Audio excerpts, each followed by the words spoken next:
Hello friends, welcome. My self Pawan Jha, director Vijay study circle. आज मैं बात करूंगा अपने उस पिछले वीडियो के सीक्वेंस के रूप में, जो पिछले वीडियो में मैंने ये कहा था कि एज रिलैक्सेशन का मुद्दा लगभग सॉल्व हो चुका है और अब ये प्रश्न ये है कि केवल कौन से वर्ष को कट ऑफ डेट माना जाएगा। ये खबर ऐसी थी जो मैंने दिया था, उसके बाद विभिन्न मीडिया चैनल्स ने भी इसकी पुष्टि की थी और ये लगभग तय माना जा रहा था कि रिलैक्सेशन मिलने वाला है। लेकिन अचानक फिर मीडिया में खबरें आने लगी कि इस पर कोई निर्णय नहीं लिया जा सका है और आज स्वाभाविक है कि आज जेपीएससी ने जो 14th जेपीएससी के लिए विज्ञापन प्रकाशित किया है, तो आज उसकी अप्लाई करने की अंतिम तारीख है। ऐसी स्थिति में छात्रों के बीच में बेचैनी काफ़ी बढ़ गई है, उन छात्रों को जिनके की एज समाप्त हो चुके हैं। और फिर छात्र हम लोगों से भी ये सवाल पूछते हैं कि आखिर ऐसा क्या हुआ और आप लोगों ने ऐसी बातें कही थी। हम लोगों ने ऐसी बातें कही थी तो उसके पीछे भी आधार था, ऐसा नहीं था कि बिना आधार के कहा। और आप जानते हैं कि मीडिया चैनल्स ने भी इसकी पुष्टि कर ही दी थी कि ये बातें थी। कैबिनेट में भी डिस्कशन हुआ था और फाइल भी गई थी। लेकिन सभी बातें सरकार की पता नहीं चलती हैं और पता चलनी भी नहीं चाहिए। बहुत सारी बातें गोपनीय होती हैं जो कि लोगों को जानकारी नहीं होती है। तो अब किस कारण से इस पर निर्णय नहीं हुआ, ये तो मुझे भी नहीं मालूम है और बेहतर है कि सरकार को ही मालूम होगा और इसकी पुष्टि होगी। लेकिन इस वीडियो के माध्यम से मैं सरकार से अनुरोध करना चाहता हूँ, विशेष करके मुख्यमंत्री और वरिष्ठ पदाधिकारियों से, कि मुझे ऐसा लगता है कि एज रिलैक्सेशन इस बार मिलना चाहिए।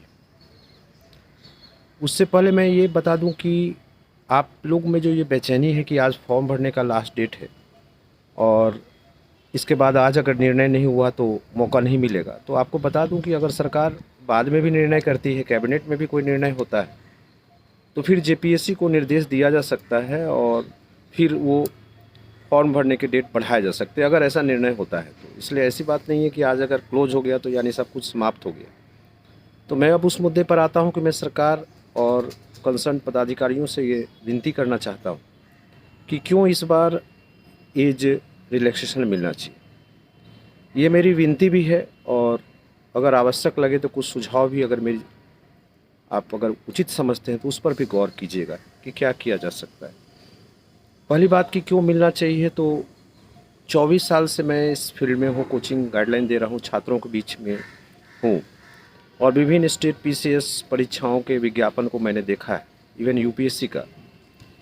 कभी भी मैंने ये नहीं देखा कि एग्ज़ाम प्रक्रिया पूर्ण होने के बाद किसी एग्ज़ाम के जो है डेट दिए जाते हैं, कट ऑफ डेट एज का। मेरा संदर्भ इसमें है कि जेपीएससी ने जो कैलेंडर जारी किया है उसमें जून में 14वीं जेपीएससी की प्रक्रिया पूर्ण होने के बाद कही गई है और इसका डेट कट ऑफ जो मांगा जा रहा है अप्लाई करने के लिए वो 1 अगस्त 2026 माना जा रहा है। जून में प्रक्रिया बंद हो रही है और एप्लीकेशन का जो एज कट ऑफ है 1 अगस्त माना जा रहा है। ये मैंने कहीं नहीं देखा है, तो इस पर गौर किया जाए। यूपीएससी भी फॉर्म निकालती है तो सेम ईयर का रखती है। जैसे मान लीजिए 2026 का विज्ञापन आया तो अगस्त 26 एज मांगती ज़रूर है, लेकिन इसकी प्रक्रिया पूर्ण होती है जाके पूर्ण होगी 27 में। तो इसलिए एक तरह से ये तथ्यात्मक विसंगति है कि आप एज एग्ज़ाम ख़त्म होने के बाद कट ऑफ डेट मांग रहे हैं, तो इस पर ध्यान दिया जाए।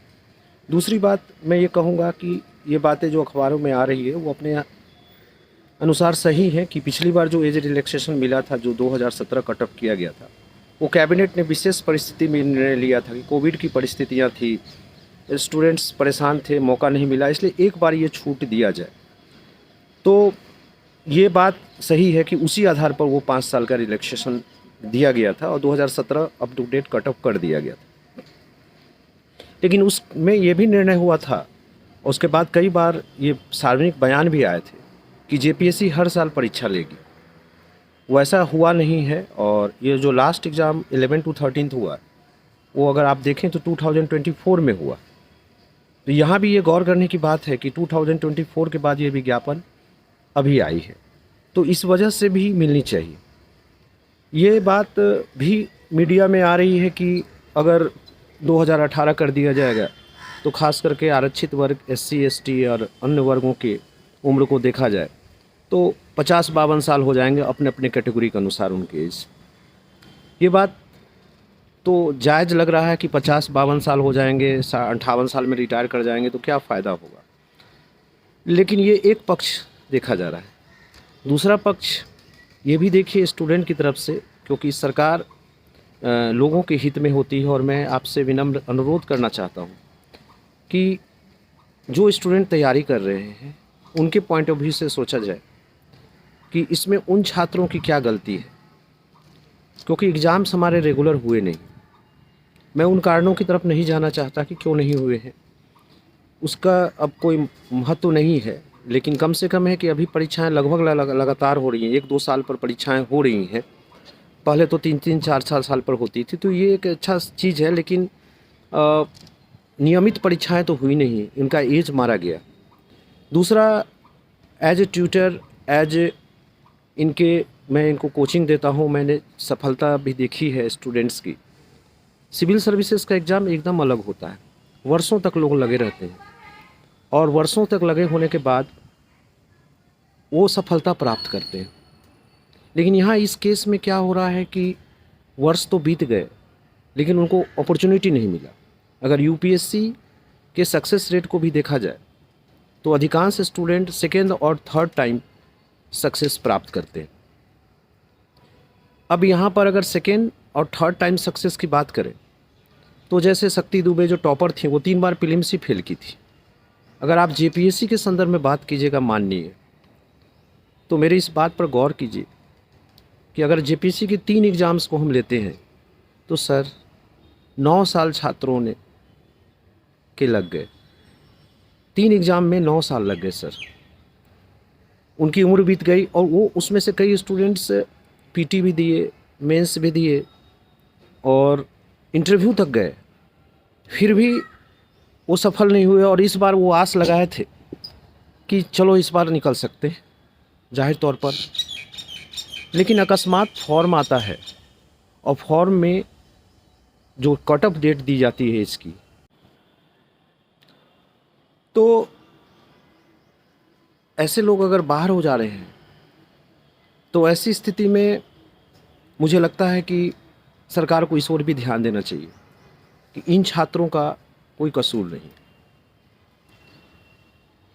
अगर आगे से आपको ये सुविधा नहीं देनी है, इतना पीछे नहीं जाना है, तो मैंने कहा कि मैं एक सुझाव भी दे सकता हूँ कि आप इस बार मौका दीजिए और पहले से विज्ञापित कर दीजिए कि अगली बार कोई भी एज रिलैक्सेशन नहीं मिलेगा, ताकि छात्र मेंटली प्रिपेयर हो जाए।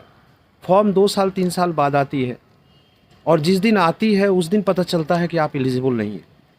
तो उतने दिन जो मेहनत किए स्टूडेंट्स, उतना समय दिया उन्होंने, वो उनका समय बेकार जाता है।